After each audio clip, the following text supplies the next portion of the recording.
Sean todos muy bienvenidos para una transmisión más del Instituto Vida para Todos. Nosotros entramos en un nuevo tema. Nosotros entramos en el Evangelio de Juan. Comenzamos más temprano por causa del alimento diario que será confeccionado hasta la conferencia internacional que será en septiembre. Y nosotros hasta allí vamos a tener entre 4 o 5 mensajes ya liberados para adelantar la ejecución del alimento diario, y este será el nuevo tema: el Evangelio de Juan, palabra, vida y edificación. El título del mensaje 1 es Una visión de águila. Y la lectura de la Biblia, Juan capítulo 1, versículo 1 y capítulo 21, versículos 24 al 25. Queridos hermanos, antes de entrar en el tema de Juan, yo quería otra vez manifestar mi alegría por todo lo que el Señor está haciendo, especialmente el actuar de los 7 Espíritus de Dios que tienen prisa de ejecutar la voluntad de Dios. Y creo que Dios encontró las condiciones mínimas para que su iglesia coopere con Él, para que en este fin de los tiempos pueda terminar de hacer su voluntad, cerrar esta era, hacer la voluntad de Dios y traer el reino de Dios de regreso a la tierra. Y la palabra profética ha sido poderosa en estos últimos años. Ella ya estaba siendo poderosa entre nosotros. Sin embargo, faltaba que la iglesia le dé importancia a la palabra. El apego, el amor reverente a la palabra aún era deficiente. Pero gracias a Dios, en estos últimos 5 años, esta situación cambió. La iglesia comenzó a percibir que la palabra profética es de suma importancia para el avance de la obra aquí en la tierra, para dar dirección y para dar un contenido para que la iglesia viva aquí en la tierra y haga la obra de Dios. Entonces el Señor pasó a operar su obra a través de la iglesia creyendo en la palabra profética.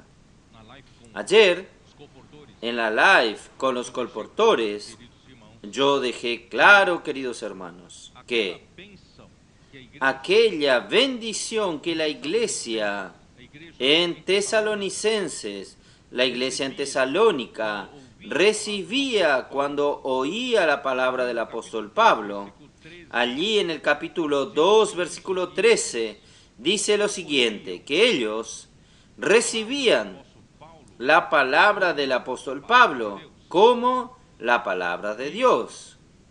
Y Pablo dice, como de hecho es la palabra de Dios, no era la palabra de un hombre. Y cuando ellos recibieron la palabra pasó a operar eficazmente en ellos que creyeron. ¿Esto qué quiere decir? La palabra profética es de responsabilidad de Dios, de Dios revelarnos. Si Dios no nos revela, nosotros no tenemos la palabra.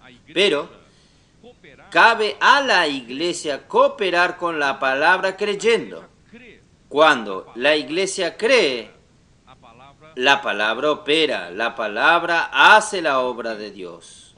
Solo que ayer yo dejé claro que no basta nosotros creer en la palabra del Señor en un 90% o hasta un 99%.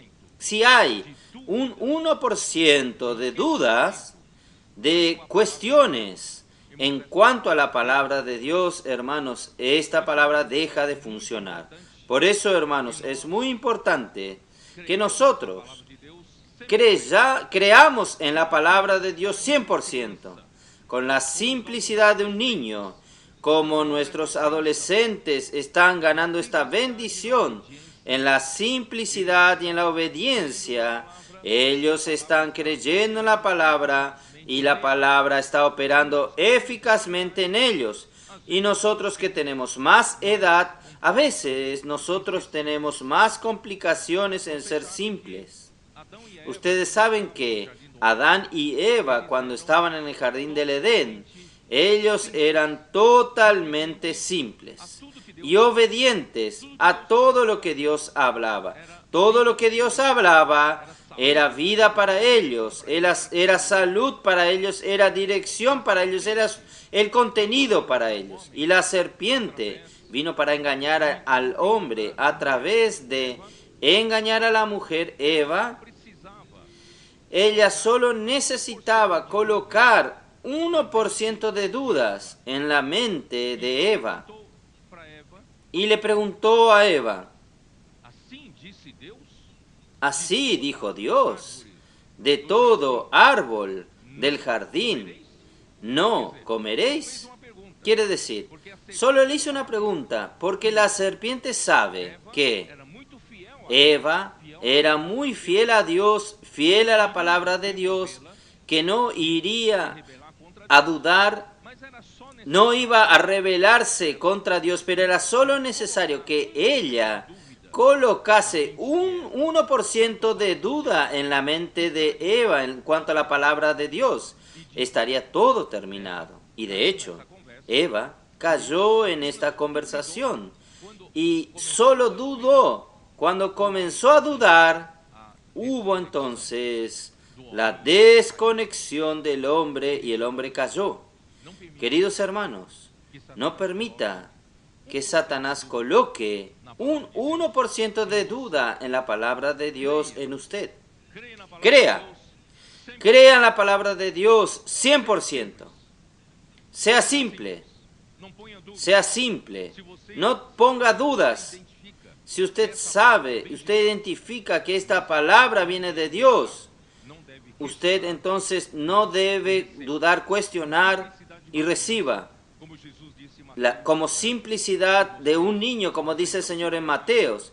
Si ustedes no se tornan simples como un niño y se convierten por un niño, no podrán entrar en el reino de los cielos. Por eso, hermanos, ya vamos a creer en la palabra profética para que la palabra pueda funcionar 100% en su iglesia. Y de hecho, hermanos, más allá de todo lo que ocurrió en estos 5 años, los colportores dinámicos, la predicación del Evangelio, las iglesias saliendo a predicar el Evangelio, la red de cuidado de las mujeres conectados, los hombres de oración, de los jóvenes, adolescentes. Hermanos, el Señor está probándonos en estos últimos días. Hermanos, Él está levantando un ejército, varias tropas de adolescentes. Nuestros adolescentes, hermanos, que eran un problema para la iglesia. Ellos eran un problema, no sabíamos dónde colocarlos, ¿no es así? Estaban enojados siempre, no querían saber nada con el Señor ni con la palabra del Señor, no, nada con la voluntad del Señor, pero Dios hizo un milagro entre nosotros. Desde que Él nos reveló en Salmos 110, versículo 3, en 2020, que por la palabra profética nosotros entendemos que el amanecer, la aurora, está sucediendo en nuestros días. Y con el amanecer de la aurora, Dios entonces Él iría a cumplir una promesa que Dios el Padre le hizo a Cristo, que es formar un ejército de jóvenes santos. Entonces, a partir de entonces comenzó a descender del cielo como gotas del rocío al comienzo del amanecer del día. El amanecer, ustedes saben que es la venida de nuestro Señor Jesucristo, y ya comenzó. La mayoría de los cristianos no perciben esto, pero nosotros estamos viendo esto por la palabra profética. Y a partir de ese momento, nuestros adolescentes y niños están apareciendo de la nada, formando este ejército fabuloso, formidable, simple, obediente. Están amando la palabra profética, están haciendo la inmersión en la palabra, están haciendo transcripción de la palabra, están amando la predicación del Evangelio en las calles, están amando predicar el Evangelio del Reino por los libros. Hermanos, esto es maravilloso. Y ellos están agregando cada vez más sus amigos, compañeros, personas de su contacto. Está sucediendo algo que nosotros nunca habíamos imaginado. Y aún más, en estos últimos días, ayer, yo supe, hermanos, que aparte de los adolescentes, están yendo a las calles, invitando a otros adolescentes para participar de la casa de adolescentes en un fin de semana, de la inmersión en la palabra, de la transcripción, el grito de guerra, predicación del Evangelio. Hermanos, ayer yo supe que dos grupos familiares de Belo Horizonte, media hora antes de la reunión, ellos salieron para buscar en el barrio a los adolescentes que están en las calles. Ustedes sabían que un grupo familiar trajo 23, si no me engaño, 23 adolescentes para la reunión.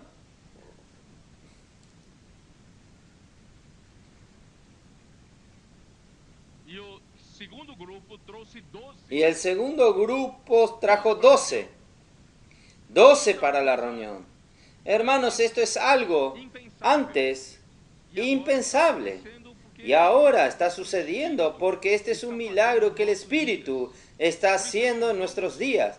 Por eso, hermanos, vamos a cooperar con el Señor. Yo creo que nuestros adolescentes de San Pablo y de la región también pueden tener esta experiencia, ¿no es así? Vamos a buscar adolescentes en las calles, buscar adolescentes en las escuelas, sus compañeros, sus amigos, sus vecinos, y buscar allí, en su barrio. Vamos a traer, si usted trae a una reunión religiosa, los jóvenes no tienen interés. Pero si usted los trae a estos adolescentes en la inmersión en la palabra, grito de guerra, y la palabra, esta palabra es vida. Esta palabra estos adolescentes, ¿qué van a encontrar? Van a tocar en la vida, van a llevar un shock espiritual, algo va a suceder grande en sus vidas, hermanos, va a cambiar y ellos van a quedarse. La tasa de crecimiento de la iglesia a través de los adolescentes de aquí en adelante va a ser una tasa alta que nosotros nunca hemos experimentado. Por eso, hermanos, yo quiero decirles a ustedes, está en un momento, es imposible que alguien critique todo lo que está sucediendo. Esta es la obra de Dios. Ningún hombre consigue hacer este trabajo. Por eso, hermanos, vamos a bajar nuestra cabeza, adorar al Señor, pedir que el Señor nos dé simplicidad, no dudar de la palabra de Dios. Vamos a someternos, vamos a caer de rodillas delante del Señor, arrepentirnos de cualquier rebeldía, cualquier desobediencia, cualquier duda que tengamos en la palabra de Dios, para que su iglesia sea una cooperadora de Dios para hacer su voluntad. Hermanos, esparcir el Evangelio del Reino en toda la tierra habitada y edificar el cuerpo de Cristo como miembros del cuerpo de Cristo. Cada vez más el Señor necesita de realidad entre nosotros, no solo realidad de miembros de iglesia, Nosotros no solo somos miembros de iglesia, nosotros no hacemos parte de ninguna entidad religiosa, nosotros hacemos parte del cuerpo de Cristo, algo vivo, un organismo vivo. Cuando nosotros nos miramos unos a otros, no somos meramente compañeros de reunión, nosotros somos miembros del mismo cuerpo. Nosotros amamos a los miembros porque nosotros amamos al cuerpo. Y nosotros no disputamos entre nosotros. Entre nosotros no hay celos, envidias, no hay competencias, no hay problemas, hermanos, porque nosotros nos amamos unos a los otros. Nosotros somos miembros del mismo cuerpo. Nosotros nos apoyamos unos a los otros. Nosotros nos ayudamos unos a los otros. Porque nosotros queremos la edificación del cuerpo de Cristo, que aún suceda en nuestros días para poder traer el reino de Dios de regreso aquí en la tierra. Yo tengo aún esperanza, hermanos, de ver al Señor vivo. Yo quiero ser arrebatado, aún vivo, antes de pasar por la muerte. Amén. Aleluya. Vamos a entrar en los escritos de Juan, comenzando por el Evangelio según Juan. ¿Por qué el Señor me dio este sentimiento? Cuando nosotros terminamos de ver el libro de Colosenses, Efesios, Colosenses, pero qué revelación grandiosa el Señor nos ha dado a través de los escritos de Pablo. De hecho, el hermano Pablo, nuestro apóstol Pablo en su época, él fue realmente comisionado por Dios y le fue dada la revelación sobre la economía de Dios, que es el plan de Dios para el hombre. Y, hermanos, cuando yo vi las cosas que el Señor nos reveló en esta último pase por Efesios y Colosenses, vimos tantas revelaciones inéditas. Ningún maestro de la Biblia vio aquello que el Señor nos dio en estos dos libros. No es falta de modestia, sino que es hecho. El Señor nos ha revelado cosas inéditas. ¿Por qué? Porque Él tiene prisa en volver. Entonces, después de haber visto cosas tan maravillosas, porque el Señor usó el apóstol Pablo para completar la revelación de la palabra de Dios, yo quedé delante del Señor. Señor, ¿cuál libro debemos entrar ahora? Y el Señor comenzó a inquietarme, dándome esta dirección, esta indicación que nosotros debemos entrar en los escritos de Juan. Hermanos, los escritos de Juan. Ustedes van a ver este primer mensaje. Aún es prácticamente una introducción, pero hermanos, los escritos de Juan tienen una característica especial, tienen una incumbencia especial que voy a mostrarles a ustedes ahora. Entonces, ¿cuál es el ministerio de Juan? Para hablar del ministerio de Juan, yo necesito comenzar a hablar del ministerio del apóstol Pedro, ¿es verdad? Porque Dios levantó a Pedro juntamente con otros 11 apóstoles para comenzar a ministrar la palabra de Dios a partir del comienzo de la generación de la iglesia, ¿es verdad? Porque hasta el día de Pentecostés, Jesús, cuando estaba vivo, Él era la misma palabra viva que descendió del cielo. Y todo lo que Jesús hablaba era Dios haciendo su obra. No sé si ustedes entienden. Jesús hablaba la palabra y esta palabra realizaba la obra de Dios. Entonces, queridos hermanos, la palabra tiene un lugar muy especial. Ustedes van a ver a través de los escritos de Juan en la obra de Dios. Entonces, Dios usó a Jesús, solo que Jesús murió, pero al tercer día Dios lo resucitó. Cuando Dios lo resucitó, Él pasó a poseer otro cuerpo, no más aquel cuerpo que él tenía en carne. Y Jesús era conocido, reconocido en cuanto vivía en la carne, por aquel cuerpo, el primer cuerpo que Dios le dio. Pero después de la resurrección, él ganó un cuerpo espiritual, un cuerpo de resurrección. Entonces, este cuerpo ya no tenía las mismas apariencias, facciones del cuerpo cuando él estaba en la carne. Entonces los discípulos no lo reconocían cuando Jesús en la resurrección les aparecía a ellos. ¿Y cuándo es que los discípulos reconocían que era Jesús? Era cuando Jesús hablaba. Porque cuando Jesús hablaba, la palabra salía con poder. La palabra hacía arder el corazón de los discípulos. Hermanos, entonces, la presencia de Dios no está tanto en esta apariencia física. La presencia de Jesús está en la palabra. Cuando Jesús habla, hermanos, la palabra indica la presencia de Jesús.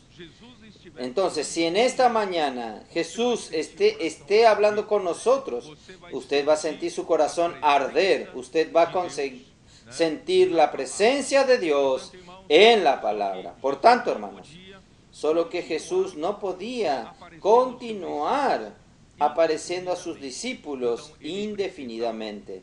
Entonces, él necesitaba usar a sus discípulos en Jerusalén, reunidos en Jerusalén, porque Dios el Padre había prometido que derramaría su espíritu sobre toda carne. Entonces sucedió que en el día de Pentecostés, ustedes saben, sucedió que el Espíritu Santo fue derramado sobre aquellos 120 galileos que creían en el Señor Jesús, estaban reunidos en Jerusalén, y el Espíritu de Dios descendió como lengua sobre cada uno de ellos. Y allí, ¿qué sucedió? El Espíritu Santo bautizó a aquellos 120 galileos judíos que creyeron en el Señor Jesús para dentro del cuerpo de Cristo. Ellos entonces, a partir de aquel día, dejaron de ser individuos cristianos, ellos pasaron a ser miembros del cuerpo de Cristo.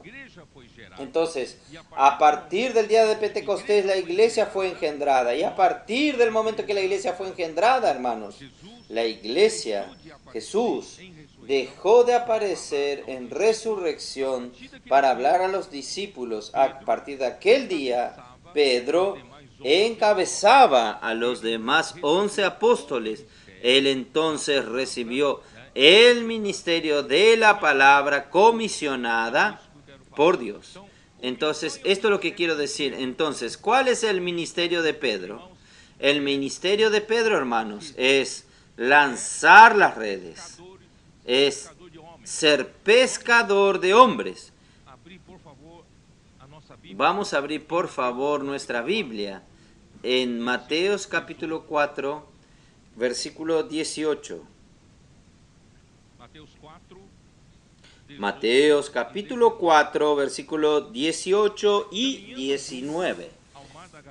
Andando Jesús junto al mar de Galilea, vio a dos hermanos, Simón, llamado Pedro, y Andrés, su hermano, que echaban las redes en el mar, porque eran pescadores. Y les dijo: venid en pos de mí, y os haré pescadores de hombres. Ellos entonces, dejando al instante las redes, le siguieron. Entonces, cuando Pedro fue llamado juntamente con su hermano Andrés, ellos fueron llamados cuando lanzaban las redes, porque ellos eran pescadores. Y Dios, Jesús, pasó allí, los llamó y le siguieron. Jesús le prometió que ellos serían ahora pescadores de hombres. Entonces, este es el ministerio de Pedro. Pedro lanzaba las redes, y entonces el ministerio de Pedro tiene la incumbencia de lanzar las redes para pescar hombres.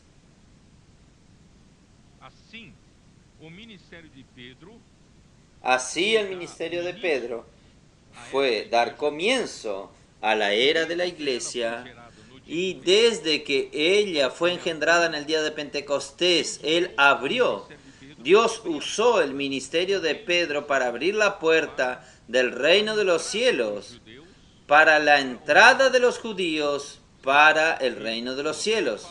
Ustedes vieron, yo terminé de hablar. Ellos fueron bautizados por el Espíritu Santo para ser miembros del cuerpo de Cristo. ¿Está bien? Esto sucedió en Hechos capítulo 2.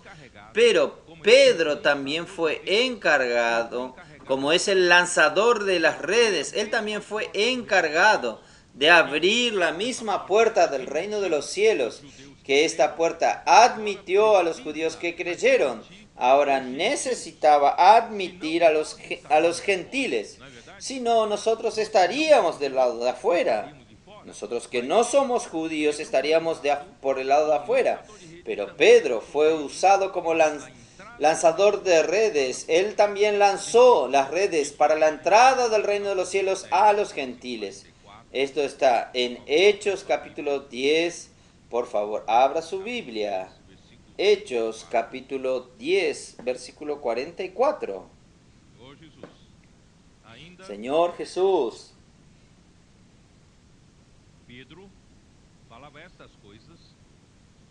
Mientras aún hablaba Pedro estas palabras, el Espíritu Santo cayó sobre todos los que oían el discurso.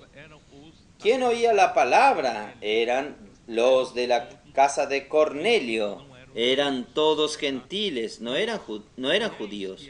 Y los fieles que eran de la circuncisión, que vinieron con Pedro, se admiraron porque también sobre los gentiles fue derramado el don del Espíritu Santo, pues los oían hablando en lenguas y engrandeciendo a Dios. Entonces le preguntó Pedro: ¿acaso alguien puede rechazar el agua para que no sean bautizados estos que han recibido el Espíritu Santo también como nosotros? Y mandó bautizarles en el nombre del Señor Jesús. Entonces le rogaron que quedase por algunos días. Entonces, hermanos, ¿qué sucedió? Ellos creyeron en la palabra de Pedro, que él habló. Este es era el ministerio de Pedro. Pedro dio una palabra para los gentiles incrédulos. Ellos oyeron la palabra y creyeron en la palabra. ¿Y qué sucedió? El Espíritu Santo entonces los bautizó también para dentro del cuerpo de Cristo, que en el día de Pentecostés ya había bautizado a los judíos que creyeron para dentro del cuerpo de Cristo. Ahora los gentiles fueron también recibidos para dentro del cuerpo de Cristo. Por eso, hermanos, en el cuerpo de Cristo no hay judío, no hay griegos. Somos todos miembros del cuerpo de Cristo. Entonces aquí, hermanos, ustedes percibieron el orden. Cuando usted creyó en el Señor Jesús, cuando usted creyó en la palabra del Evangelio, usted tal vez no tenga la conciencia, pero el Espíritu Santo, en el momento que usted creyó, Él ya te bautizó para dentro del cuerpo de Cristo. Usted ya se tornó un miembro del cuerpo de Cristo. Es por eso que usted necesita ser bautizado en las aguas, como una confirmación de este hecho, que el Espíritu te bautizó. Los hermanos entienden, por eso que todos nosotros que creímos en el Señor Jesús, es necesario que pasemos por el bautismo de las aguas. Después que pasamos por el bautismo de las aguas, nosotros damos testimonio que hoy nosotros somos miembros del cuerpo de Cristo. No pertenecemos más al mundo viejo. Hoy nosotros somos el nuevo hombre. Vivimos en novedad de vida porque nosotros somos admitidos para dentro del cuerpo de Cristo, como un miembro vivo del cuerpo de Cristo. Usted no fue admitido para entrar en una denominación, usted fue admitido para ser un miembro vivo del cuerpo de Cristo. Efesios 2 muestra este hecho. Efesios capítulo 2.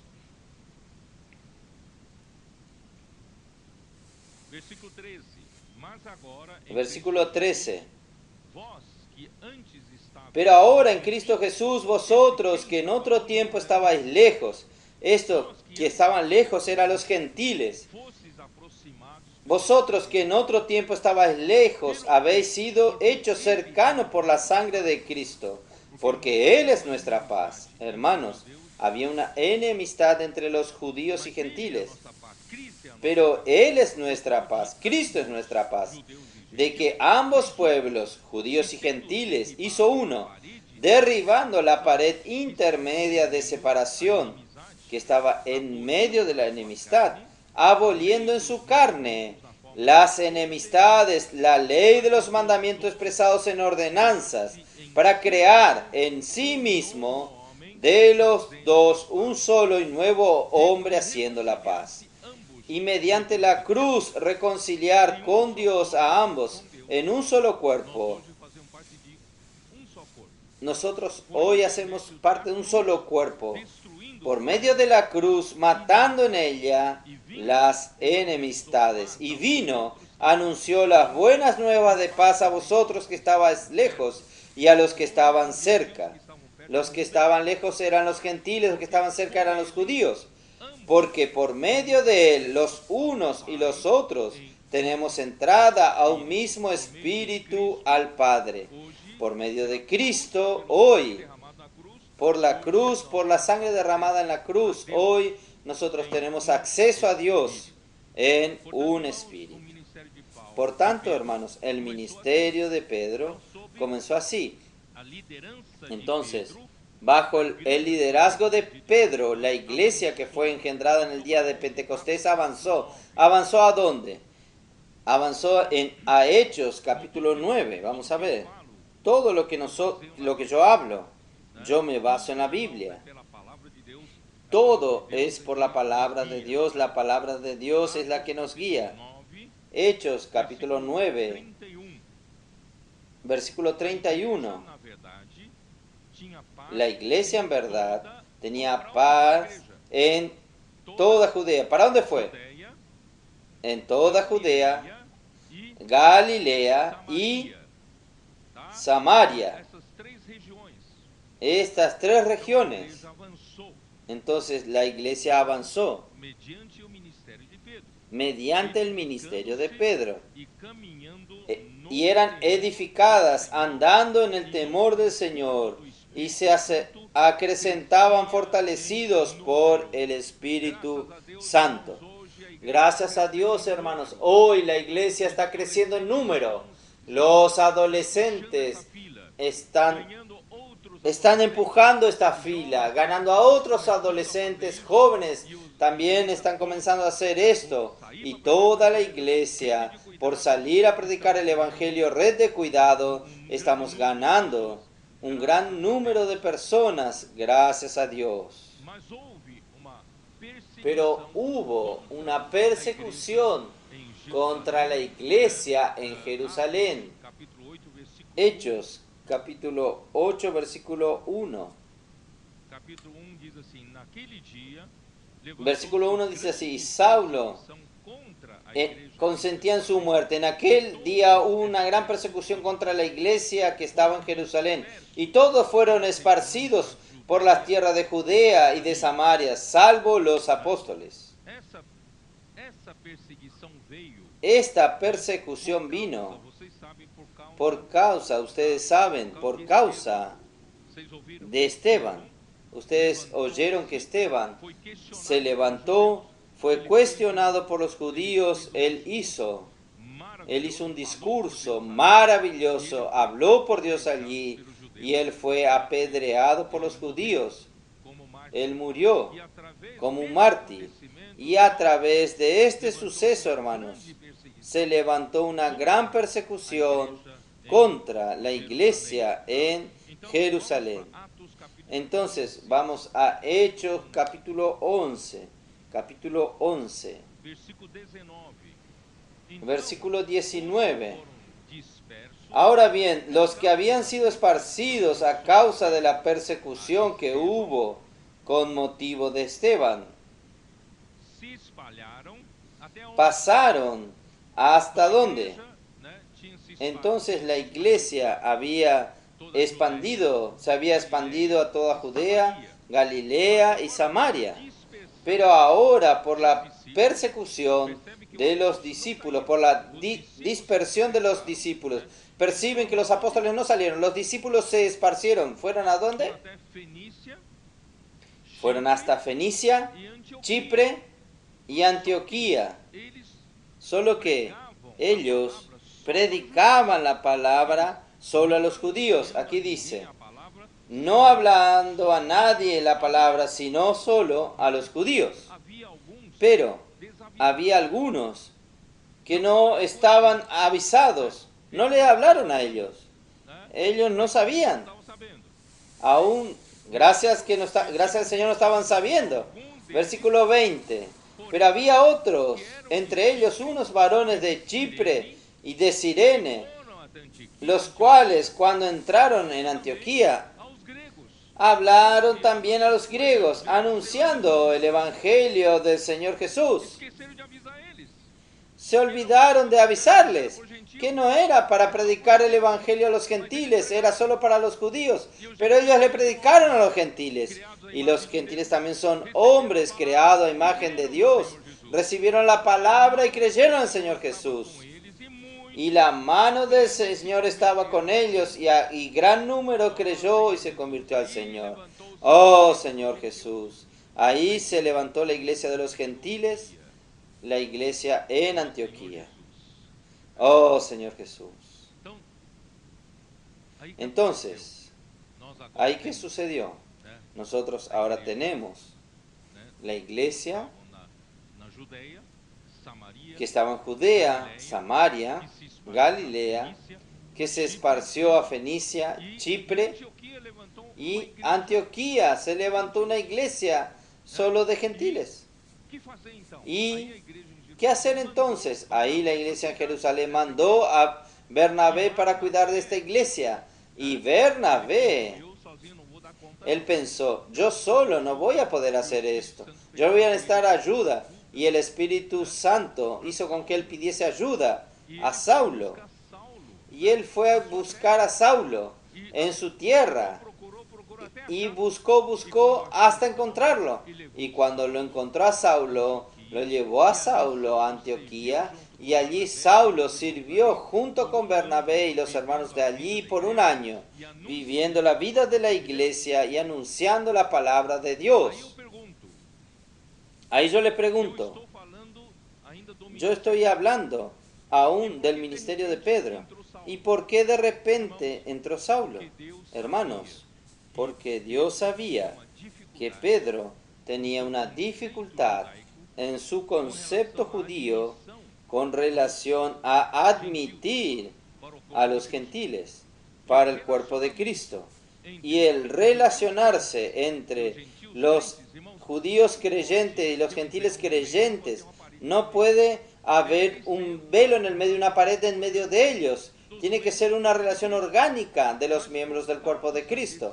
Pero por causa de este concepto judío fuerte de Pedro, y no solo esto, también por causa de la influencia fuerte de los de Jerusalén, que presionaban a Pedro con relación a esto, hizo con que Dios no tuviese otra opción. Él entonces levantó otro canal. Él llamó a Saulo. Entonces voy a mostrar esto a ustedes. Entonces, debido a la dificultad de Pedro en aceptar a los gentiles por causa de sus conceptos judaicos, ¿dónde voy a mostrar esto? Hechos capítulo 10 versículo 11. Aquí muestra que Pedro tenía dificultades con relación a los gentiles. Hechos capítulo 10 versículo 11. Y vio el cielo abierto y que descendió algo semejante a un gran lienzo que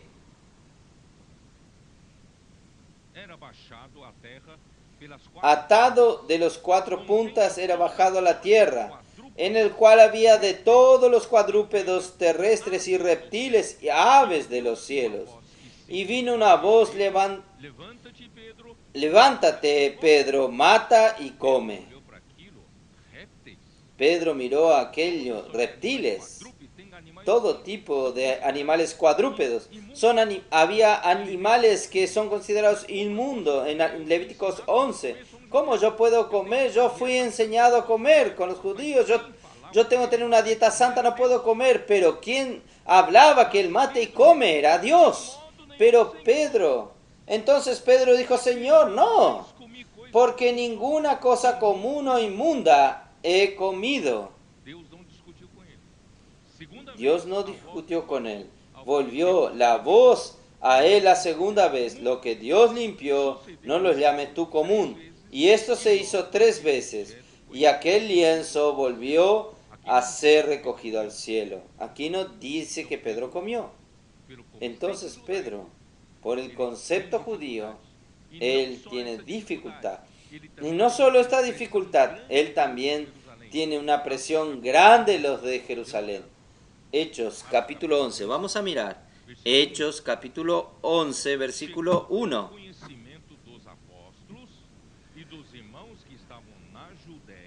Oyeron los apóstoles y los hermanos que estaban en Judea que también los gentiles habían recibido la palabra de Dios.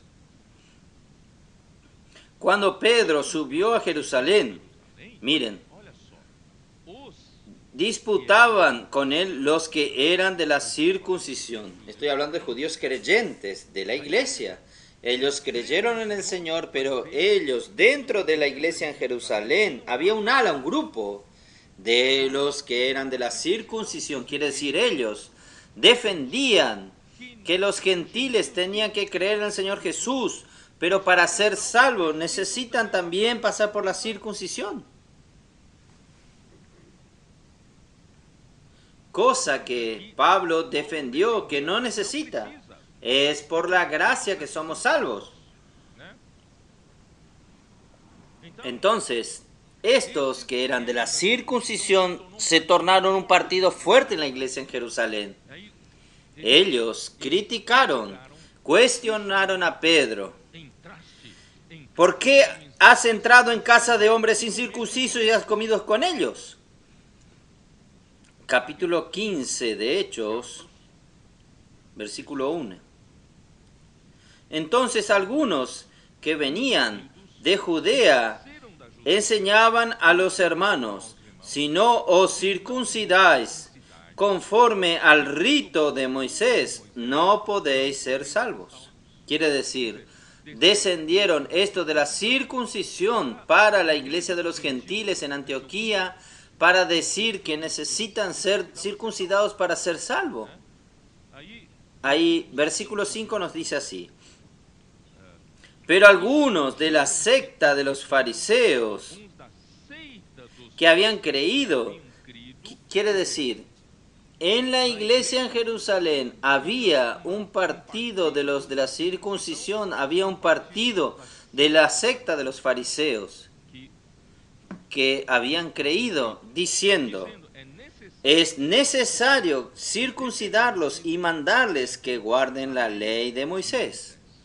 Hermanos, ahí entonces no tuvo otra opción. Dios tuvo que levantar a Saulo y él era un perseguidor de la iglesia.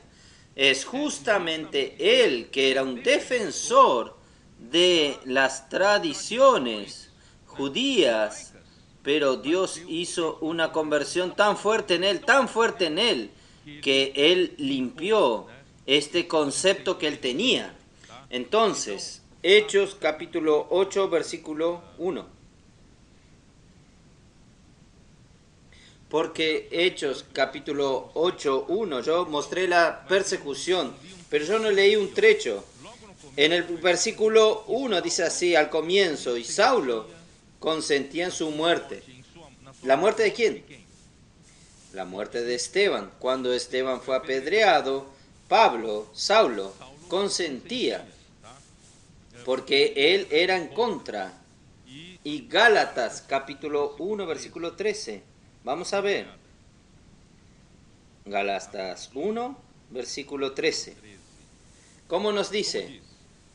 Porque ya habéis oído acerca de mi conducta en otro tiempo en el judaísmo, que perseguía sobremanera a la iglesia de Dios y la asolaba. No solo perseguía, sino que también la asolaba.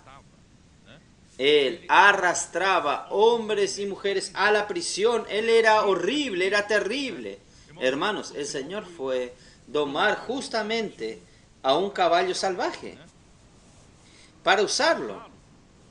Ahí entonces, Hechos 9 relata su conversión. Hechos 9. Por eso, hermanos, no tenga preconceptos cuando usted sale a las calles a predicar el Evangelio.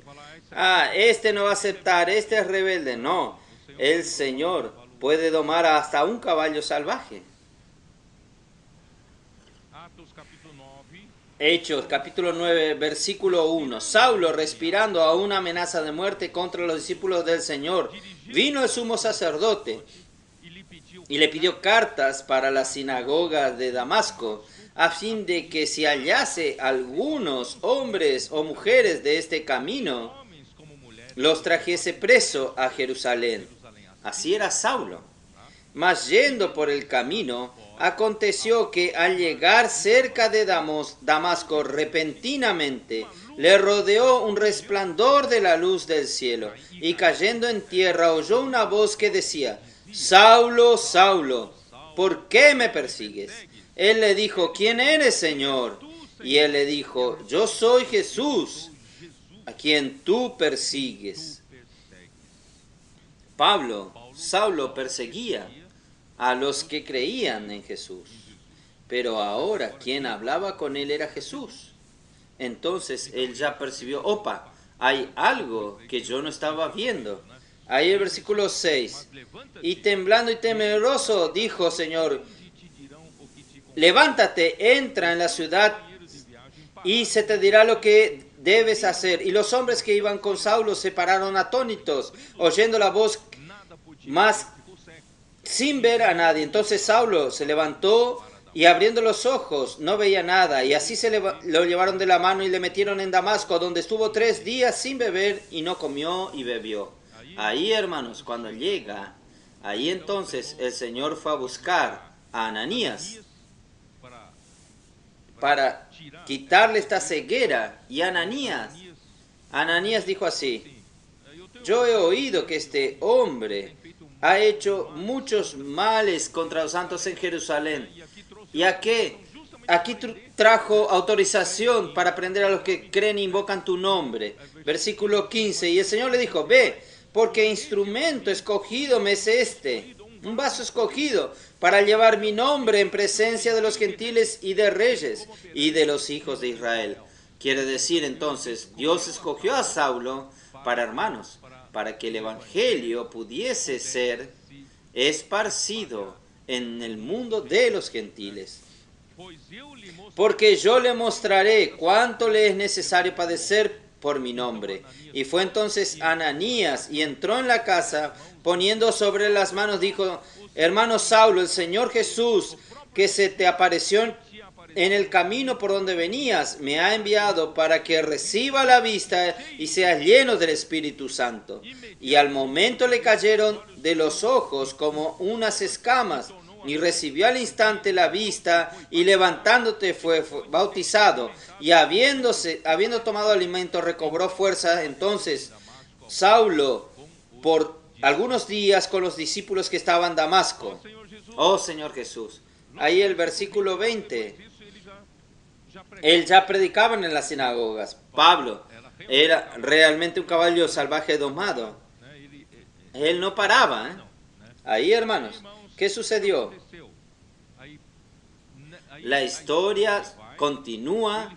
Él comienza a predicar, pero no coordinado. Ahí el Señor le dijo: usted va a causar más desastre que ayuda. Entonces él quedó un tiempo en Tarso, hasta que Bernabé lo fue a buscar para llevarlo a la iglesia en Antioquía. Y ellos fueron para la iglesia en Antioquía.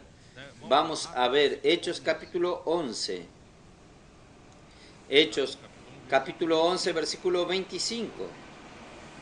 Después fue Bernabé a Tarso para buscar a Saulo, y hallándolo, y cuando lo encontró, le trajo a Antioquía.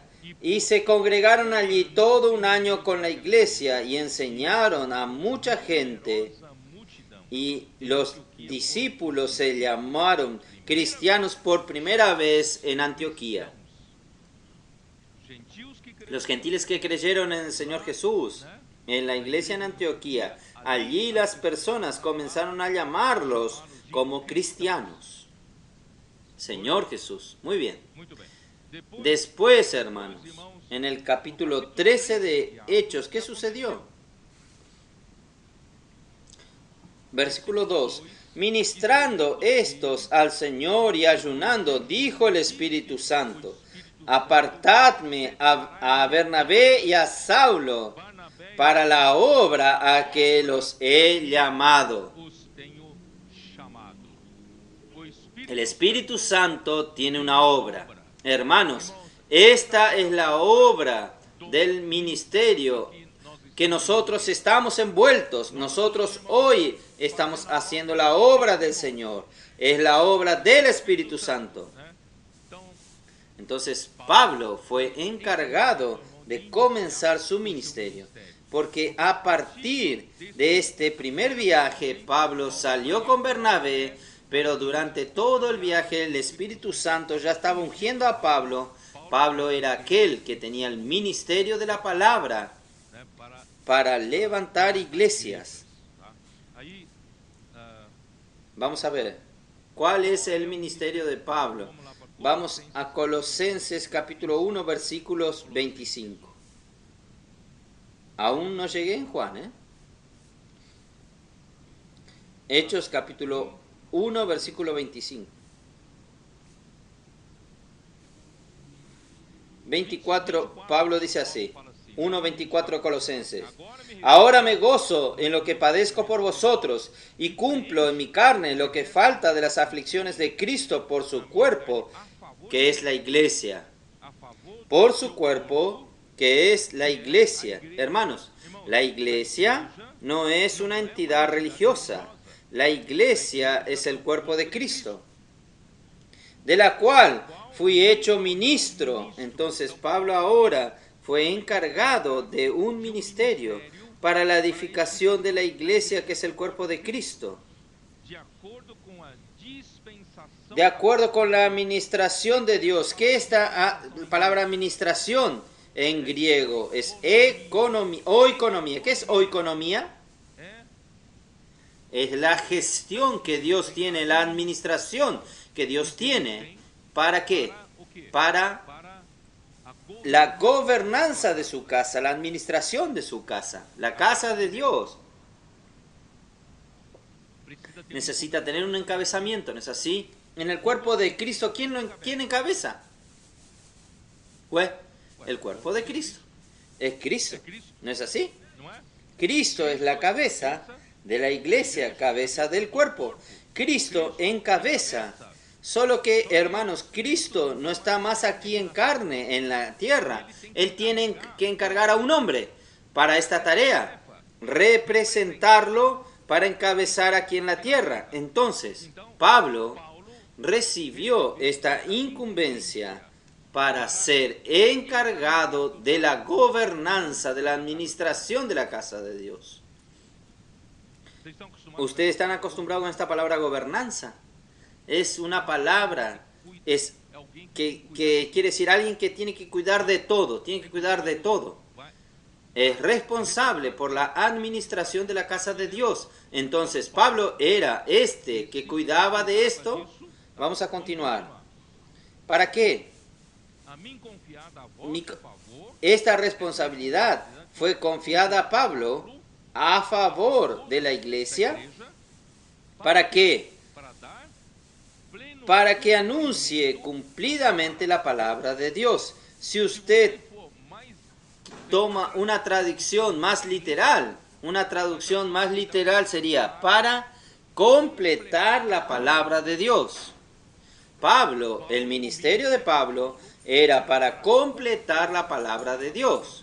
Solo que esta palabra, completar la palabra de Dios, es un poco fuerte. ¿Cómo la palabra de Dios no estaba completa? Hermanos, les digo a ustedes, es para completar la revelación de la palabra de Dios. Pablo fue encargado, por eso que él recibió el ministerio de él es siempre según la revelación del misterio que él recibía del Señor Jesús. Entonces él era responsable de traer la revelación de Jesús Cristo para la iglesia. Entonces él fue responsable de completar toda la revelación de la palabra de Dios. Tal es así que hoy, hermanos, nuestras revelaciones de la palabra profética vienen de la palabra de Él y de otros. ¿Los hermanos entienden? Entonces, gracias al Señor, aquí dice así, el misterio. ¿Cuál es la revelación? ¿La revelación de qué? La revelación del misterio que había estado oculto desde los siglos y edades, pero que ahora ha sido manifestado a sus santos, a quienes Dios quiso dar a conocer las riquezas de la gloria de este misterio entre los gentiles, que es Cristo en vosotros, la esperanza de gloria. Cristo tiene un misterio. Dios tiene un misterio. Hermanos, todo lo que es relacionado a Dios es un misterio para el hombre, ¿no es así? Ningún hombre conoce lo que está en el corazón de Dios si Dios no lo revela. Entonces, hermanos, no depende de la sabiduría humana para que nosotros conozcamos a Dios y conozcamos las cosas de Dios. No depende de nuestra sabiduría. Por eso que Pablo dice en 1 Corintios que no es por la sabiduría humana, ¿no es así? Por eso, hermanos, si Dios no nos revela, no tiene sentido que usted sea un sabio. Entonces nosotros necesitamos de la revelación y Dios tiene canales para revelar. Dios usó a Pablo en aquella época para traer esta revelación, y la revelación del misterio de Dios, ¿cuál es? En suma, Dios quiere que nosotros, que creemos en Jesús, fuimos bautizados para dentro del cuerpo de Cristo. Dios quiere que nosotros seamos ¿qué? Glorificados. Él quiere que nosotros seamos glorificados. Esto quiere decir, no sé cómo explicarles a ustedes. Dios quiere glorificarnos hasta tal punto que nosotros seamos introducidos en la gloria de Dios. No tengo tiempo de hablar esto ahora. Entonces, esto hace parte del misterio de Dios que Pablo tenía la revelación. Vamos a continuar. Y entonces, capítulo 3, versículo 2 también dice, de Efesios. Vamos a Efesios 3.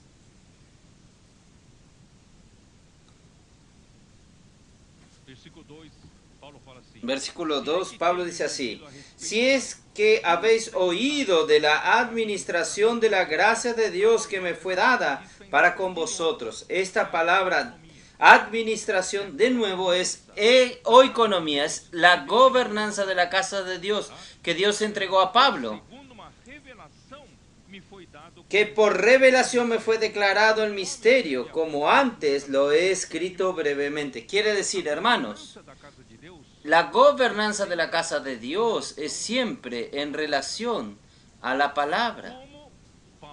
Como Pablo administraba la casa de Dios, como Pablo administraba la iglesia. Hermanos, es ministrando la palabra. Solo que esta palabra tiene que venir de la revelación del misterio. Si Cristo no revelaba su misterio, Pablo no tenía nada para administrar, para ministrar para la iglesia, ¿no es así? Entonces, él es todo según una revelación que le fue dado de conocer el ministerio. Versículo 4. Leyendo lo cual podéis entender cuál sea mi conocimiento en el misterio de Cristo, misterio que en otras generaciones no se dio a conocer a los hijos de los hombres, como ahora es revelado a sus santos, apóstoles y profetas por el Espíritu. ¿Cuál es la revelación de este misterio? Que los gentiles son coherederos y miembros del mismo cuerpo y copartícipes de la promesa en Cristo Jesús por medio del Evangelio.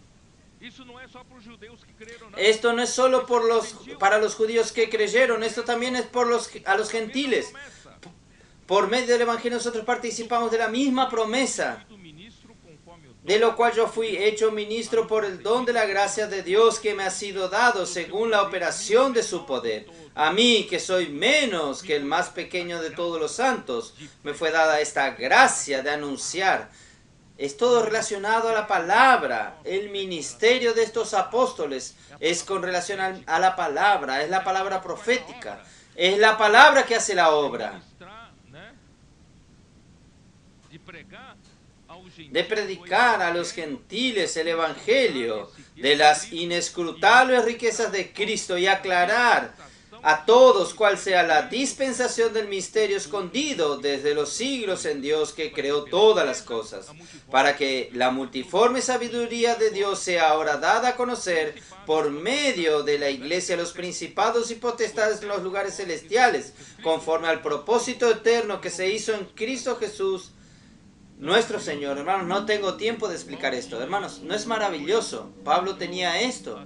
Por eso, hermanos, las inescrutables riquezas de Cristo son dispensadas a través del ministerio de la palabra y de la palabra profética. Por eso, hermanos, nosotros necesitamos de la palabra profética hasta que el Señor vuelva. Y no necesita preocuparse. ¿Será que se va a agotar la palabra? Hermanos, todos los días yo dependo de que el Señor revele. Si el Señor no me revela, hermanos, no puedo quedar hablando mis propias palabras. Y yo a veces me preocupo, ¿cómo va a ser la próxima semana? ¿Cómo va a ser la próxima conferencia? ¿Cómo va a ser, hermanos? No se preocupe, que si el Señor continúa ungiendo, continúa fluyendo, sus riquezas son insondables. No va a terminar nunca, no va a terminar nunca. Oh Señor Jesús. Entonces las palabras de Pablo producían la economía de Dios en la fe. Esto está en 1 Timoteo capítulo 1, versículo 3. No me canso de hablar de esto. Pedro está caduco, pero si yo no hablo de esto, que es esencial, ¿cómo es que yo puedo dar cuentas al Señor? Capítulo 1, versículo 3. Como te rogué que te quedase en Éfeso cuando fui a Macedonia, para que mandases a algunos. ¿Para qué? Para que mandases a algunos para advertir a ciertas personas que no enseñen diferente doctrina. Aquí en verdad quiere decir no enseñen diferente. No vengan con enseñanzas diferentes. ¿Diferentes de qué? Diferente de lo que yo estoy enseñando. Entonces, hermanos, algunos acusaban a Pablo de tener el monopolio de la palabra profética. Hermanos, de hecho era, en la época de él, Dios le encargó a él. Él tenía la responsabilidad de la gobernanza de la iglesia, tenía la responsabilidad de dispensar la revelación del misterio. ¿Los hermanos entienden? Entonces, cualquier otra palabra que no venga de la revelación del misterio, hermanos, no es la palabra profética. ¿Y cómo usted diferencia, hermanos? La palabra que no sea la palabra que viene de Dios por el canal correcto, hermanos, no produce la obra de Dios en la fe. Promueve solamente discusiones. ¿Concuerdo con esto? ¿No concuerdo con aquello? Hermanos, nosotros no necesitamos de discusiones en la iglesia. Nosotros necesitamos, hermanos, de la palabra que produce la obra de Dios. Entonces, Pablo dice así: ni presten atención a fábulas y genealogías interminables que acarrean disputas, más bien que edificación de Dios que es por fe. Hermanos, todo lo que hacemos tiene que producir la obra de Dios en la fe. Todo lo que hacemos, hermanos, no tiene que producir, hermanos, un grupo de seguidores míos. No, tiene que producir mi fama. ¿Producir qué? ¿Algo para mi beneficio? No, Todo lo que hacemos, hermanos, tiene que producir la obra de Dios aquí. La iglesia tiene que producir frutos para Dios. Entonces, hermanos, aquí el propósito de este mandamiento es el amor nacido de corazón limpio y de buena conciencia y de fe no fingida. Hermanos, algunos pueden acusar a Pablo. Pablo, usted está monopolizando la palabra de Dios. Solo usted que habla la palabra, que edifica la iglesia, que hace la obra de Dios. Hermanos, Pablo dice, entiendan como quieran, pero yo quiero decir que todo que esto hablo es por causa del amor. Mi amor es por el Señor y por la iglesia. Yo quiero el bien de la iglesia. Y este amor, hermanos, procede de un corazón puro, de una conciencia buena. Yo soy sensible al Señor. Yo tengo una fe sin fingimientos, sin hipocresías. Yo no estoy aquí mostrando una fachada espiritual, pero por atrás yo estoy haciendo cosas escondidas, cosas con segundas intenciones. Pablo no era así. Pablo era puro, ¿no es así? Entonces él podía hablar esto. De los cuales, desviándose algunos se desviaron aún de esta pureza, se apartaron en vana palabrería. ¿Qué son vana palabrería? Hermanos, perdiéronse en discursos elocuentes, pero vacíos, no tienen valor, no producen nada. Hermanos, hay muchos que hablan bien, tienen segundas intenciones, quieren tener su grupo de seguidores, su fan club. Hermanos, no están preocupados con esto, están preocupados, hermanos, en producir la economía de Dios en la fe, la obra de Dios en la fe. Si no, hermanos, son meros discursos elocuentes que no producen nada. Quieren ser doctores de la ley sin entender ni lo que hablan ni lo que afirman. Hablan fuerte, hablan esto, pero no saben ni lo que están hablando. Entonces, hermanos, la única preocupación de Pablo era por el progreso del Evangelio, para que la buena obra de Dios que Dios comenzó en su iglesia se complete hasta el día de Cristo Jesús. Yo estoy usando las palabras de Filipenses. Vamos a ver Filipenses. Hermanos, hay muchas riquezas y yo estoy corriendo porque hay tantas riquezas aquí. Filipenses 1:5. Por vuestra comunión en el Evangelio desde el primer día hasta ahora, estando persuadido de esto, de que el que comenzó en vosotros la buena obra la perfeccionará hasta el día de Jesucristo. Hermanos, entonces la única preocupación de un ministro de Cristo, hermanos, es hacer la obra de Dios, la obra de Cristo, ¿no es así? No es hacer su propia obra, es hacer la obra de Cristo. Pero en aquel tiempo, versículo 15, en aquel tiempo Pablo tenía competencias. Algunos, a la verdad, predican a Cristo por envidia y contiendas. Quieren ser diferentes. Quieren decir que yo estoy equivocado y ellos están en lo correcto. Y el versículo 17. Pero los otros, por amor, sabiendo que estoy puesto para defensa del Evangelio. Los unos anuncian a Cristo con contención, no sinceramente, no son honestos, no son sinceros, pensando añadir aflicciones a mis prisiones.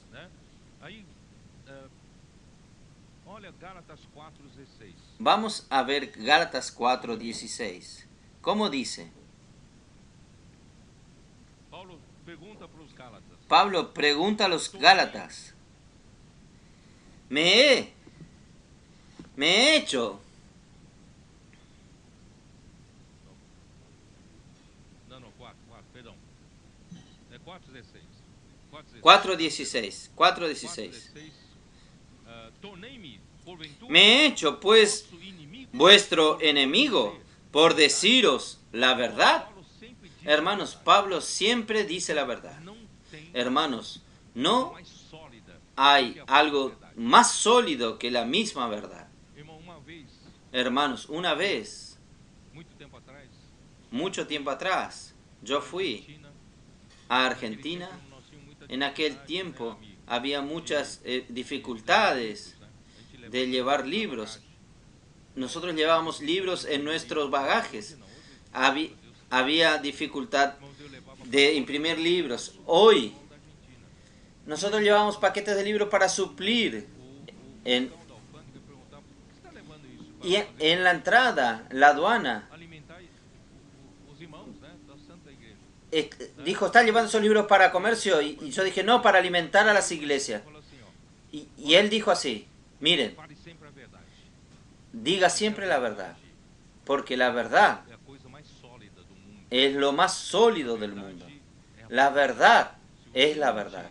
Si usted miente, si usted dice cualquier cosa falsa, un día aparece. Hable la verdad, siempre la verdad.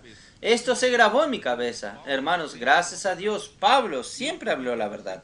Y yo también siempre quiero hablar la verdad. Hermanos, ¿quién está del lado de la verdad? No teme ataques. No tiene miedo de nada, porque la verdad es lo más sólido. Versículo 17. Tienen celo por vosotros, pero no bien. Hermanos, ¿qué es ellos los adulan a ustedes? ¿Para qué? Para que vuestro cuidado sea en favor de ellos y no de mí. Ellos quieren aislarlo a ustedes de mí. Personas que hacen esto, hermanos. Realmente sucede. Pero Pablo sufrió mucho con estas cosas. Entonces, por eso que en el regreso de tu tercer viaje, en Hechos capítulo 20, vamos a ver, Hechos capítulo 20, ¿qué él dijo él? Él dijo en el versículo 29, porque yo sé que después de mi partida entrarán en medio de vosotros lobos rapaces que no perdonarán al rebaño, personas que solo buscan su propia ambición, su propio orgullo, de querer tener un grupo para sí mismo, competir con Pablo. Pablo no compite con nadie, él solo está siendo fiel, siervo del Señor, haciendo aquello que Dios le incumbió para hacer, pero las personas quieren el lugar de él, quieren competir con él. Entonces, serán lobos rapaces para conseguir su intención. Ellos no tienen miedo que los hermanos caigan con palabra negativa, palabras contra Pablo, criticando a Pablo. Los hermanos son afectados. Después salen de la vida de la iglesia, dejan de vivir la vida del cuerpo y van al mundo. Ellos ni se preocupan con esto. El rebaño es a su azar. Hermanos, no es así con Pablo. Pablo se preocupaba con cada uno de ellos. ¿Cómo dice? Vamos a ver. Versículo 31. ¿Dónde estoy? No. Versículo 30. Y de vosotros mismos se levantan hombres que hablen cosas perversas. ¿Para qué? ¿Cuál es el objetivo de ellos? Para arrastrar tras sí a los discípulos. Quieren quitar a las personas que están oyendo la palabra profética de Pablo para sacarlos, para oírlo solo a ellos. Y esta palabra de ellos no produce la economía de Dios en la fe. Es esto, hermanos. Es así que Satanás trabaja. Es así que el diablo trabaja. Pero gracias a Dios, hermanos, la verdad, ella es fuerte. El Señor está limpiando todo. Toda palabra negativa, hermanos. La muerte, el Señor está limpiando. El Señor está haciendo la iglesia de una iglesia saludable. Una iglesia que no quiere tocar en la muerte. Una iglesia de nazareos. Aleluya. Nuestros adolescentes son los nazareos. Señor Jesús. Y esta tolerancia por parte de la iglesia en recibir estas enseñanzas diferentes, hermanos, abrió la puerta para herejías en la época de Juan. Más adelante vamos a hablar sobre esto. Entonces, vamos a entrar en el ministerio de Juan. ¿Cuál es el ministerio de Juan? Necesito terminar con esto. ¿Cuál es? Vamos a seguir el mismo ejemplo de Mateos 4. Vamos a Mateos 4. Mateos capítulo 4. Pedro lanzaba las redes con Andrés y Juan.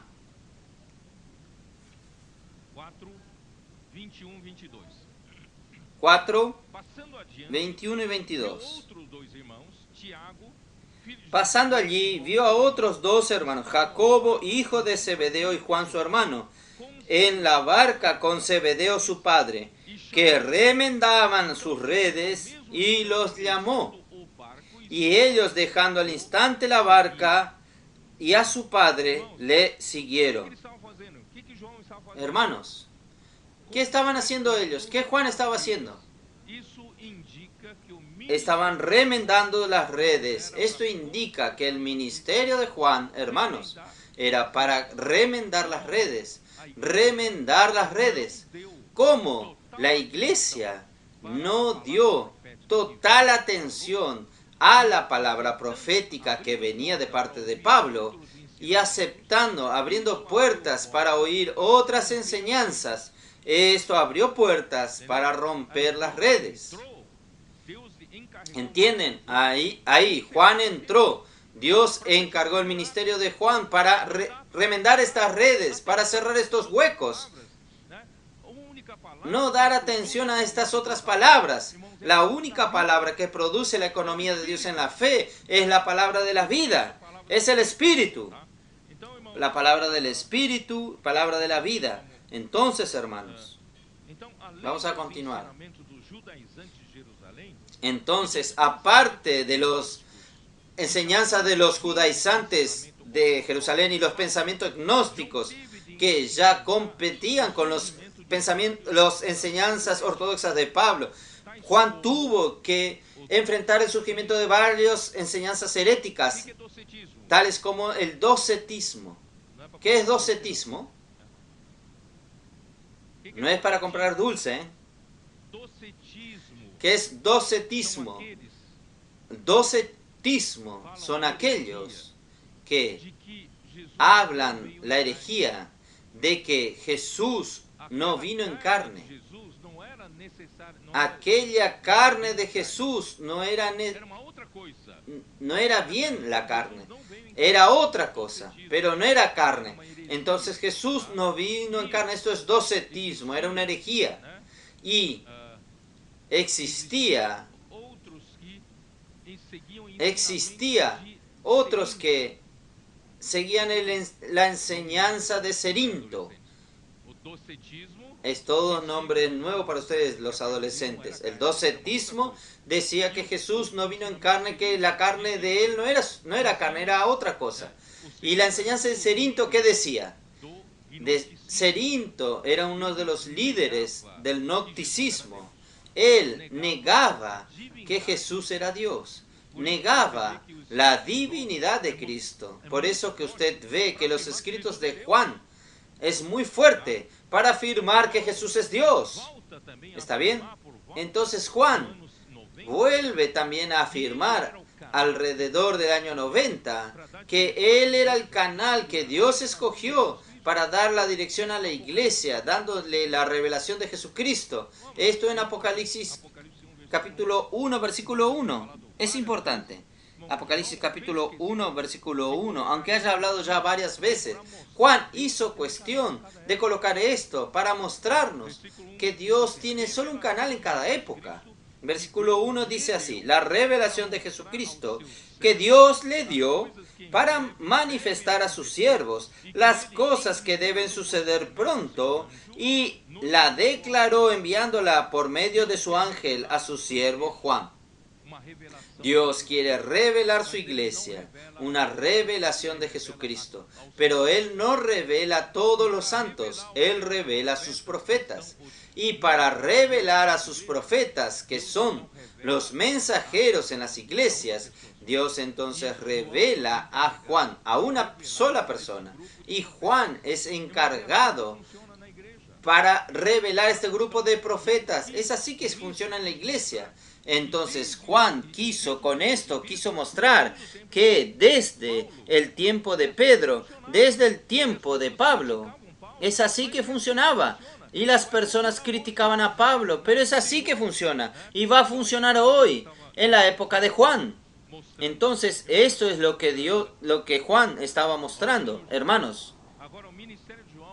Oh Señor Jesús. Ahora, el ministerio de Juan no solo tiene el aspecto de remendar las redes, reparar las redes. El ministerio de Juan también posee el aspecto conclusivo a la revelación divina. Dios entregó a Juan, al ministerio de Juan, el concluir. Él es el que concluye, Él es el que da la última palabra. El evangelio de Juan fue el último de los 4 evangelios, ¿no es así? Entonces, en cuanto a los 4 evangelios, el evangelio de Juan da la palabra final, es la conclusión, ¿no es así? Y las epístolas de Juan también son las últimas epístolas de la Biblia. Entonces, las epístolas de Juan dan la palabra final, concluyen las epístolas. Y el Apocalipsis es la conclusión de toda la Biblia. Entonces Dios entregó al ministerio de Juan la palabra conclusiva. Él fue encargado para terminar, concluir, tanto los evangelios como las epístolas y también toda la Biblia. El evangelio de Juan, voy a dar un rápido relato a ustedes. El evangelio de Juan es el último de los 4 libros de los evangelios. El encargo del Espíritu, aparte de los relatos históricos, presentar el plan de Dios de comunicarse con el hombre por medio de la palabra, con el objetivo de dispensar su vida por medio de su encarnación, vivir humano, muerte y resurrección, tornándose espíritu para la edificación de la casa de Dios, que es la iglesia. Aquí hay mucho contenido, hermanos. No voy a explicar hoy. Vamos a hablar más adelante.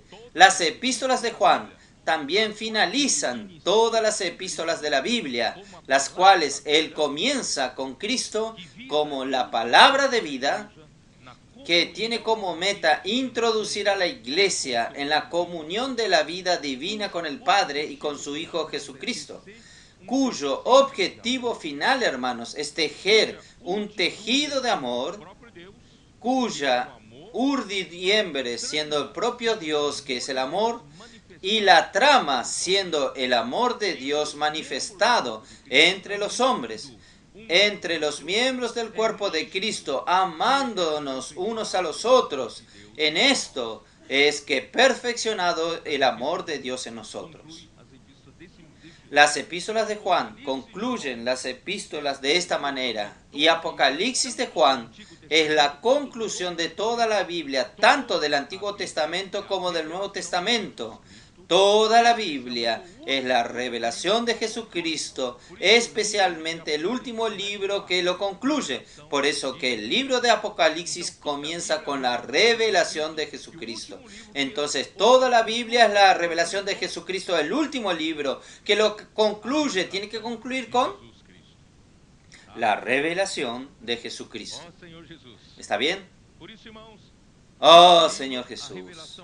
Por eso, hermanos, en este libro la revelación es dada a conocer no solo por palabras, sino también por medio de señales que tienen significado espiritual.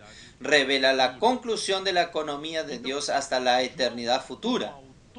Entonces, Juan, como autor del libro, el Evangelio de Juan, él era nativo.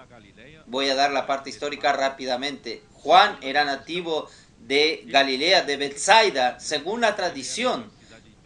Esta ciudad, él era de la ciudad de Betsaida, según la tradición.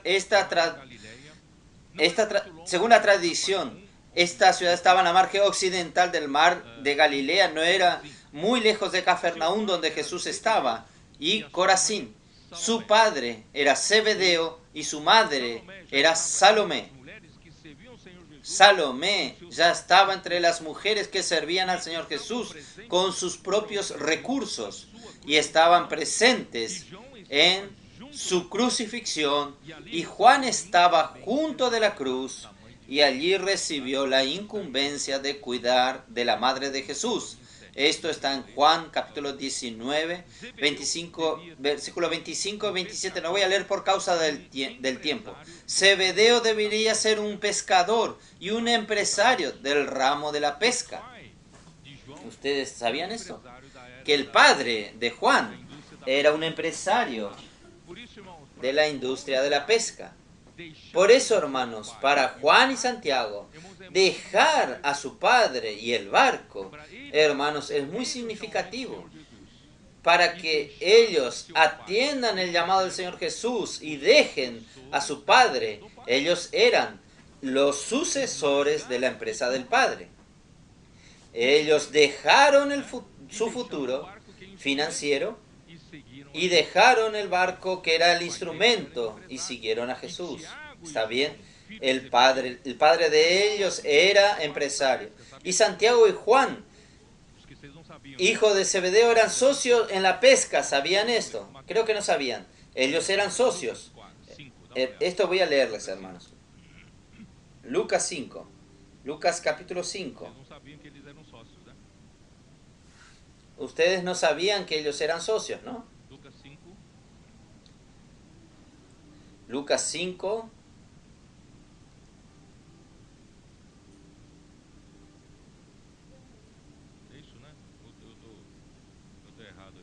¿Es así? ¿O estoy equivocado? Sí, Lucas. Versículo 1. Aconteció que, estando Jesús junto al lago de Genezaret, el gentío se agolpaba sobre él para oír la palabra de Dios, y vio los barcos que estaban cerca de la orilla del lago, y los pescadores, habiendo descendido de ellas, lavaban sus redes. Y entrando en una de aquellas barcas, la cual era de Simón, le rogó que la apartase de tierra un poco, y sentándose enseñaba desde la barca a la multitud. Cuando terminó de hablar, y dijo a Simón: boga mar adentro y echa vuestras redes para pescar. Respondió Simón, le dijo: Maestro, toda la noche hemos estado trabajando y nada hemos pescado, mas en tu palabra echaré la red. Y habiéndolo hecho, encerraron gran cantidad de peces y sus redes se rompían. Entonces hicieron señales a los compañeros que estaban en la otra barca, que fueron para que viniesen a ayudarle, y vinieron y llenaron ambas barcas de tal manera que se hundían. Viendo esto, Simón Pedro cayó de rodillas ante Jesús diciendo: apártate de mí, Señor, porque soy hombre pecador. Porque por la pesca que habían hecho y el temor se había apoderado de él y de todos los que estaban con él, y asimismo Jacobo y Juan, hijos de Zebedeo, que eran compañeros de Simón. Jacobo y Juan eran socios de Pedro, este otro barco que vino a tomar los peces. Pero Jesús le dijo: no temas, desde ahora serás pescadores de hombre. Y cuando trajeron a tierra las barcas, dejándolo todo, le siguieron. Oh Señor Jesús. El Evangelio, según Juan, debe haber sido escrito en Éfeso, alrededor del año 90, posiblemente antes de su exilio en la isla de Patmos, porque Juan escribió Apocalipsis en el exilio en la isla de Patmos. Juan, que era hermano de Santiago, uno de los 12 discípulos y uno de los 3 escogidos para dar testimonio de la transfiguración de Jesús en Mateo 17. Y según su evangelio, era discípulo que Jesús amaba. Su evangelio se destaca en relación a los otros 3 primeros en varios aspectos. Como último de los evangelios, él relata lo que fue omitido en los primeros. En cuanto a los otros 3, presentan en relatos históricos. Juan presenta el misterio detrás de la historia, posibilitándonos conocer por medio de las revelaciones las profundidades espirituales. Esto que vamos a ver nosotros. Los 4... Esta parte es importante, hermanos. Ezequiel capítulo 1. Vamos a ver. Yo corrí para terminar aquí porque Es aquí que salió el logo de la conferencia. Ezequiel capítulo 1, versículo 10. Ezequiel capítulo 1, versículo 10.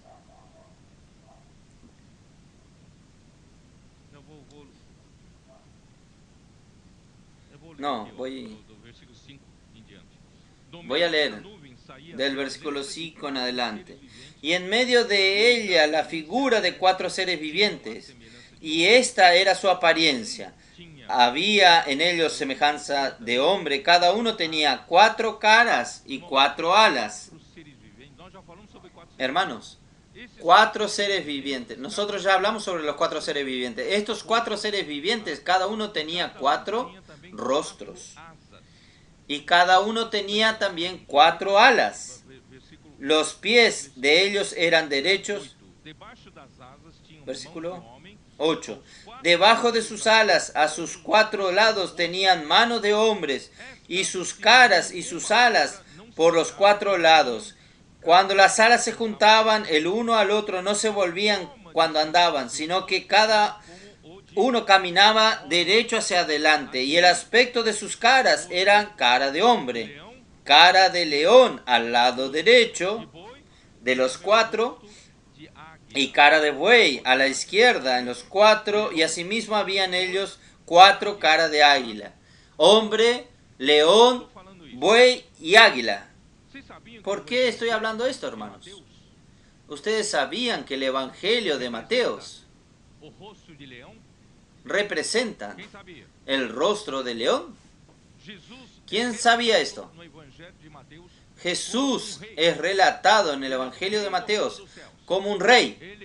Él es el rey del reino de los cielos. Él es el león de la tribu de Judá. Entonces es el rostro de león. ¿Está bien? Y el rostro, el rostro de buey, ¿quién es? El libro de Marcos. El Evangelio de Marcos, hermanos, relata a Jesús como un siervo. Si usted lee el libro de Marcos, usted va a ver a Jesús que no para de trabajar, hace esto, hace aquello, cura a los enfermos, viene aquí, viene allá, él no para. Él es un siervo, entonces él es un buey. Tiene el rostro de buey. Buey es el Evangelio de Marcos. Vamos a ver si los adolescentes saben. León, ¿a qué evangelio representa? Mateos. ¿Y buey? A Marcos y Lucas. Lucas relata a Jesús como un hombre. Él era el Salvador hombre. Y un hombre. Dios que se tornó un hombre para salvar a los hombres. Entonces, él tenía el rostro de hombre. ¿Y qué quedó? Águila. ¿Quién es el águila? El Evangelio de Juan. El Evangelio de Juan, hermanos, relata a Jesús como Dios. Jesús es Dios. Y Dios es un águila. Oh, Señor Jesús. Ustedes recuerdan que yo leí muchas veces Éxodo 19:4. Vamos a leer. Éxodo 19:4. ¿Cómo dice? Oh, Señor Jesús. Mi Dios, hoy voy a tener que ceder un poco del tiempo.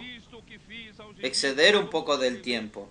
Vosotros viste lo que hice a los egipcios y cómo os tomé sobre alas de águila y os he traído a mí. Hermanos, nosotros tenemos que entender que los escritos de Juan nos lleva sobre las alas de un águila para ver las cosas de lo alto, desde lo alto. Por eso que el Evangelio de Juan es el único Evangelio, hermanos. El Evangelio de Marcos no tiene genealogía porque es siervo, es esclavo. El Evangelio de Juan no tiene genealogía porque es Dios. ¿Entienden? Entonces, hermanos, oh Señor Jesús. Y Deuteronomio 32, versículo 9.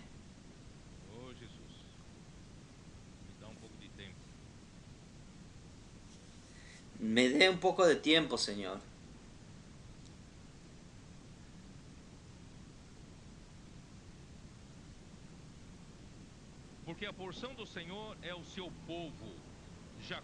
Porque la porción de Jehová es su pueblo, Jacob la heredad que le tocó. Y le halló en la tierra de desierto y en el yermo de horrible soledad. Lo trajo alrededor, lo instruyó, lo guardó como la niña de sus ojos, como el águila que excita su nidada. Hermanos, nosotros somos la nidada del Señor. El pueblo de Israel era la nidada del Señor, y hoy nosotros somos la nidada del Señor espiritual. Revolotea sobre sus pollos, extiende sus alas, los toma, los lleva sobre sus plumas. Jehová solo le guió y con él no hubo dios extraños. Hermanos, maravilloso. Dios es esta águila. Oh Señor, por esto, hermanos, el Evangelio de Juan nos lleva a lo alto. ¿Quién está en lo alto? ¿Y quién es de lo alto? Isaías 57, vamos a ver rápidamente. Mi tiempo se agota. Isaías 57, versículo 15. Porque así dice el alto, el sublime. Aquí no dice quién está en lo alto. Aquí dice quién es lo alto. ¿Quién es lo alto? Es Dios. Es la propia águila. No solo el águila sube a lo alto, sino que el águila es lo alto. Vamos a subir en la ala del águila, vamos a lo alto. Vamos a ver las cosas con una visión panorámica como Dios lo ve. Entonces, esta es la característica en todos los escritos de Juan. Hermanos, por eso. Oh, Señor Jesús. Yo voy a dejar una parte para el otro mensaje, pero yo tengo que terminar aquí. Apocalipsis 4.1, vamos a ver. Apocalipsis 4.1.